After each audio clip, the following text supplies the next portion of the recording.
ከዩኒዮ ጋር ከልጅነት ጀምሮ ጓደኛሞች ናቸው። ዝምተኛና ግዴለሽ ይመስላል ሲታይ፣ ግን በጣም አሳቢና ጥሩ ሰው ነው። ጂን ደግሞ የዮሐና የኮሌጅ ጓደኛ ነው። እሱማ መላክ ሲመስል ድረስ በጣም ምርጥ ነው። አድናቂዎቹ ለሁለት ተከፍለዋል። ዩኒሆ ደግሞ የሆ ጥምረትን በሚደግፍ መልኩ፣ ዩኒሆ የጂን ጥምረትን በሚደግፍ መካከል ላይ ያለ ሰው ነው። ግን እኔ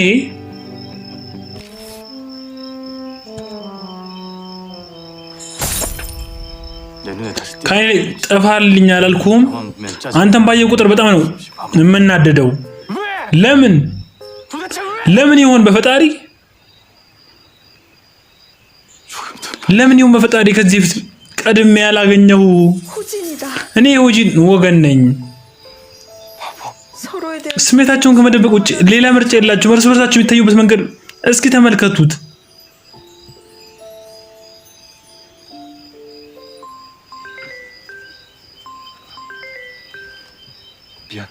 ይቅርታ ኔላ አባዬ፣ ምን አልከኝ? በድጋሚ ማግባቱ እኮ ነው ከዩሚዩን ጋር እናት ወንድማማቾች ልትሆኑ ነው። ከእንግዲህ እርስ በርሳችሁ በተስማሙ ይሻላችኋል፣ አትጣሉ። ቆይ እስቲ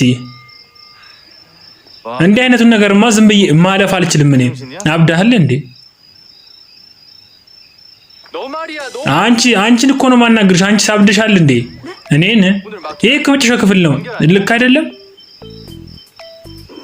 ልክ ነው። እና በዚህ መልኩ ልታበላሽ ነው ታሪኩን። እስካሁን ድረስ በትዕግስት እየጠበቅን ነበር፣ ግን ታሪኩ በጣም ይጓተታል። እንኳን እርስ በርሳቸው እንደሚዋደዱ እንኳን አያውቁ ነበር እስከመጨረሻው ክፍል ድረስ። ይሄ ምንም ትርጉም አይሰጥም። ደግሞ ወንድሞች ናቸው የሚለው ከየት መጣ? እየቀለሽ መሆን አለበት። ደህና ሁለተኛ ክፍል ሊኖር ይችላል እኮ። አቸኩል። በእውነት የምርሽን ነው? ከዚያ ሁሉ ከጣፍሽ ውጥንቅጥ በኋላ ግን ሁለተኛ ክፍል ኖሯል ብለሽ ማሰብሽ፣ ይሄን ሁሉ ውጥንቅጥ ፈጥረሽ ደግሞ ያንቺ ጽሑፍ ማን አባቱ ያነብልሻል ብለሽ ነው? እንዴት ጨካኝ ናችሁ! እሷ ናት እንዴ ያበላሸችው? ደራሲ እሷ ናት ማለት ነው። ሁሉ ነገር ከገጸ ባህሪ ጀምሮ እስከ ታሪኩ ፍሰት ድረስ ሴራውና ሳማኝነቱ ራሱ ያጠራጥራል።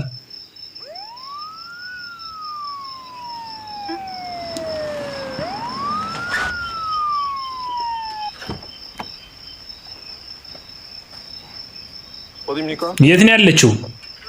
እዛ ጋር ናት። ያዛት። ምን